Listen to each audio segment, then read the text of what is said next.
BP, sugar, thyroid, obesity, hormone సమస్యలని మందులు లేకుండా నేచర్ మంత్ర ఫుడ్ తో రివర్స్ చేసుకోండి.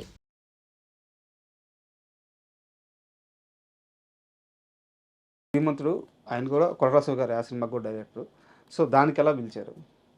కొరటాల శివ ఆయన వచ్చి ఈ శ్రీమంతుడు ఆయన రాసి ఆయన వెంటనే నాకు ఫోన్ చేసి చెప్పారు, సంపత్ ఇక మీరు కన్ఫర్మ్గా నాకు ఈ సినిమా చేయాలంటే 100% చేస్తాను. నేను నాకు కాన్ఫిడెన్స్ వచ్చేసింది, ఒక రైటర్ అంటే ఎలా రాయొచ్చని. సో అండ్ అఫ్ కోర్స్ ఇంకా పెద్ద స్టార్ మహేష్ బాబు. సో ఒప్పుకున్నా, బట్ అఫ్ కోర్స్ నా స్క్రీన్ స్పేస్ ఉండింది. అండ్ అది ఒక పెద్ద ఇంపాక్ట్ ఇచ్చిన సినిమా నాకు. అంటే శ్రీమంతుడు మొత్తం మీద ఈ పర్టికులర్ సీన్ నాకు బాగా నచ్చిందని చెప్పుకుంటే ఏం చెప్తారు? అది కన్ఫ్రంటేషన్ సీన్ ఉందిగా, మళ్ళీ ఇచ్చేయాలి ఆయన వస్తారుగా మన ఊరికి వచ్చి, అది ఆ సీన్ మీరు చెప్పింది. ఊరి నుంచి ఇవన్నీ తీసుకున్నారు, తిరిగి ఇచ్చేయాలి. మీ అన్నదమ్ములు ఇద్దరు ఉంటారు పక్కన. అవును, అవునా? మంచి మంచి సూపర్ సీన్ అది. అండ్ మహేష్ బాబు గారి యాక్టింగ్ విషయానికి వస్తే ఆయన చాలా సెటిల్డ్గా, అంటే లౌడ్ యాక్టింగ్ అని ఉండదు, చాలా సెటిల్డ్గా ఉంటుంది. సో మీకు ఎలాంటి ఒక ఎక్స్పీరియన్స్ ఉంది మహేష్ బాబు గారు? మహేష్ బాబు వచ్చి ఒక న్యాచురల్ యాక్టర్. నేను ఎందుకు న్యాచురల్ యాక్టర్ అని చెప్తానంటే, ఇప్పుడు మనం మాట్లాడుతున్నాం, రెగ్యులర్గా మాట్లాడుతున్నాం, అంతే. ఆయన ఎలా అలాగే చేస్తారు షార్ట్లో. రియాలిటీలో మనం అలాగే చేసుకుంటాంగా, అంతే సార్. మనం ఎగ్జాజరేటెడ్ ఎక్స్ప్రెషన్స్తో మాట్లాడాము. అవునా మీరు ఇంటర్వ్యూ చేస్తున్నారా, ఇలా చేయముగా, అవునా ఇంటర్వ్యూ చేస్తున్నారా అట. మహేష్ బాబుది అలాగే ఉంటుంది. ఇట్స్ యాజ్ నార్మల్ యాజ్ ఒక ఇద్దరు మంది మాట్లాడుకుంటే ఎలా ఉంటుందో అలా ఉంటుంది. సో అది ఒక ఇంపాక్ట్ ఇంకా పెద్దగా ఉంటుంది అది స్క్రీన్ మీద కదా. ఒక ఆర్టిస్ట్ అఫ్ కోర్స్ అతనిది ఆరా, అతనిది లుక్స్, ఆయన ఉన్న ఒక పర్సనాలిటీ అన్నీ ఇంకా యాడ్ అవుద్ది. మిర్చి సార్, అంటే మిర్చి సినిమా తెలుగు స్టేట్స్ని ఎంత ఊపిందో, అందులో విలన్గా యాక్ట్ చేసిన మీరు కూడా అంతే ఊపారు. ఆ ఇంపాక్ట్ ఇప్పటికీ అలాగే ఉంది. అవును సార్, మనం మిర్చి సినిమా గురించి చాలా మాట్లాడుకోవాలి. దాని లోపలికి వెళ్ళే ముందు మిర్చి నుంచి ఒక్క చిన్న డైలాగ్. కన్ను రెప్పలు వాల్చకుండా చూడన్నా, దేవాగాడి కొడుకు తగ నరుకుతున్నా. వాయిస్ అసలు దేవుడిచ్చిన వరమేమో. అవును. మళ్ళీ మిర్చి విషయానికి వస్తే, కొరటాల శివ గారిది ఫస్ట్ మూవీ అది. అంటే ఆయనే చాలా రిస్క్ చేస్తున్నారు, ఒక రైటర్గా ఉండి డైరెక్టర్ అవుదాం అని చెప్పేసి. అలాంటి టైంలో మీరు అప్పటికి దమ్ము చేసిన, పంజాబ్ చేసిన, ఒక పెద్ద ఇంపాక్ట్ అయితే ఇంకా మీకు పడలేదు తెలుగులో. మెయిన్ విలన్ మీరే. సో మిమ్మల్ని పెట్టుకోవడానికి ఆయన ఎలాంటి హోంవర్క్ చేశారు? మీకు ఇచ్చిన ఇన్పుట్స్ ఏంటి మిర్చి టైంకి?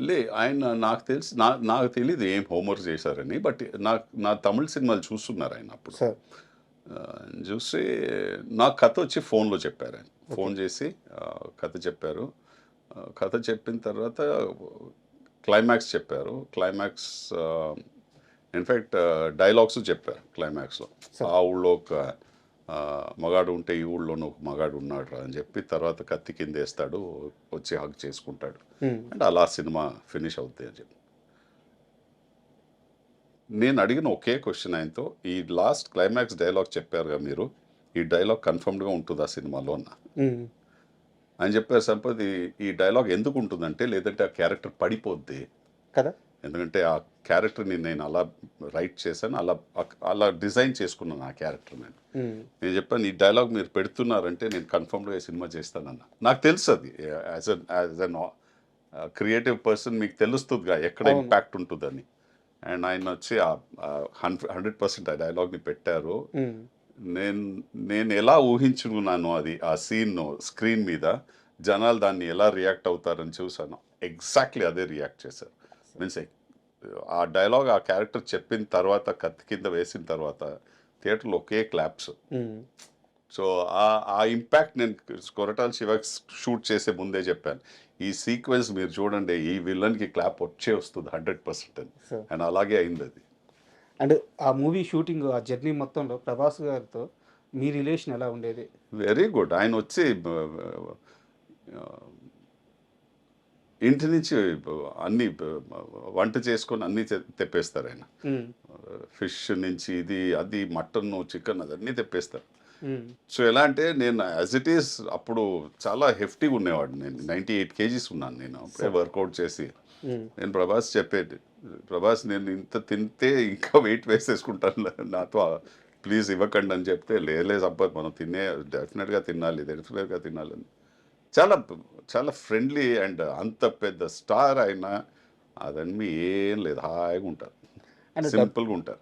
డబ్బింగ్ విషయంలో కూడా మీకు ఏదో సంపత్ నీకు కావాల్సినంత ఫ్రీడమ్ తీసుకో, ఖచ్చితంగా నువ్వే డబ్బింగ్ చెప్పి అదన్నీ అందరూ కానీ in fact first day it self చెప్పి మీరే చేయాలి, ఇది ఇంకెవరు చేయకూడదు, ఎందుకంటే ఈ ఫస్ట్ ఆఫ్ ఆల్ ఈ వాయిస్ యూనిక్ ఉంది, సెకండ్ మీరు ఈ ఈ ఈ స్లాంగ్ని పట్టేస్తే మనకు కరెక్ట్గా 100% హిట్ చేసేద్దాం మీ వాయిస్తో అని చెప్పి నేను అఫ్కోర్స్ నాకు తెలిసి నేను 3 రోజులు తీసుకున్నాను డబ్బింగ్కి దాన్ని ఆ సినిమా.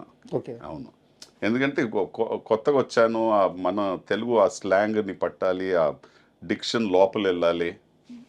బట్ అందరూ నాకు చాలా సపోర్ట్ చేశారు. సో కొరటాల శివ కానీ, ప్రొడ్యూసర్స్ కానీ, వంశీ, ప్రమోద్, అఫ్కోర్స్ 100% ప్రభాస్, ఆయన చెప్పేశారు ఇంకెవరు కాదు సంపత్తి డబ్ చేయాలి ఈ సినిమా అని చెప్పేశారు. అండ్ అంటే నాకు తెలిసింది సార్, ఇది నాది తప్పు అయితే నా వర్డ్స్ బ్యాక్ తీసుకుంటాను, మీరు కన్ఫర్మ్ చేయండి. మిర్చి అంత పెద్ద సక్సెస్ తర్వాత మేకర్స్ అంటే ప్రొడ్యూసర్స్ కానీ డైరెక్టర్స్ కానీ మీకు వరుసగా ఆఫర్స్ ఇవ్వడానికి రెడీ. బట్ తెలుగులో కొంతమంది హీరోలు సంపత్ని పక్కన విలన్గా పెట్టుకుంటే మేము మ్యాచ్ చేయలేము అని చెప్పేసి కొన్ని ప్రాజెక్ట్స్ మిస్ అయినాయి. అవునా? నాకు తెలియదు, దాకా రాలేదు అది. ఏంటి రాలేదు, నేను అందరూ తర్వాత చేశాను కాబట్టి మహేష్ బాబుతో చేశా, అవునవును అందరితో చేశా. చాలా వరకు ఏంటంటే మేకర్స్ రెడీ అంట, బట్ ఏంటంటే అక్కడ ఉండే హీరోలతో సమస్య అంట. నాకు తెలియదు అలా, నేను వినలే అలా, ఎక్కడ వినలేదు. అండ్ నాకు తెలిసి అలా ఉండదు సార్, ఎందుకంటే నేను యాక్ట్ చేసిన అన్ని హీరోస్ చాలా కాన్ఫిడెంట్ అయిన హీరోస్. సో నాకు ఒక్కసారి నేను చెప్పేది యాక్ట్ చేయని హీరోల గురించి తెలియదు నాకు, మళ్ళీ తెలీదే, నాతో యాక్ట్ చేయలేదంటే నాకు ఎలా తెలుస్తుంది సార్. అండ్ సారీ సార్, అంటే మిర్చిలోకి వెళ్దాము. మీరు డైలాగ్ చెప్పారు కాబట్టి ఒక కంటిన్యూటీ క్వశ్చన్ అడిగి మిర్చి గురించి వెళ్దాం. మామూలుగా తెలుగు 2 రాష్ట్రాల్లో ఒక వాయిస్ అంటే సీనియర్ ఎన్టీఆర్ గారు, ఆయన దేవుళ్ళ భావిస్తాం. ఆయన తరువాత మోహన్ బాబు గారు, ఆయన వాయిస్కి ఇక్కడ కొన్ని కోట్ల మంది ఫ్యాన్. అవును, బట్ ఆయన మీ వాయిస్కి ఫ్యాన్ అంటారు. అవును చెప్పారు నాకు. అంటే ఏ సందర్భంలో అలా చెప్పారు, ఏం జరిగింది కాస్త వివరంగా చెప్తారు. నేను విష్ణుతో ఒక సినిమా షూటింగ్లో ఉండేటప్పుడు వాళ్ళ ఇంటి దగ్గరే షూట్ చేశాను సార్. సో విష్ణు చెప్పారు, నాన్నగారు మిమ్మల్ని కలవాలి అని చెప్తున్నారు, ప్యాకప్ అయిన తర్వాత ఇంటికి వస్తారు, వాళ్ళ గేట్ బయటే షూట్ చేస్తున్నారు సార్. సో వెళ్తే ఆయన కూర్చున్నారు అక్కడ. అండ్ చాలా చాలా అంత సింపుల్గా మాట్లాడారు నాతో. యాక్చువల్లీ కూర్చో సంపత్, నాకు చాలా నచ్చుతుంది, నేను నీ గురించి చదివాను, నీ గురించి విన్నాను,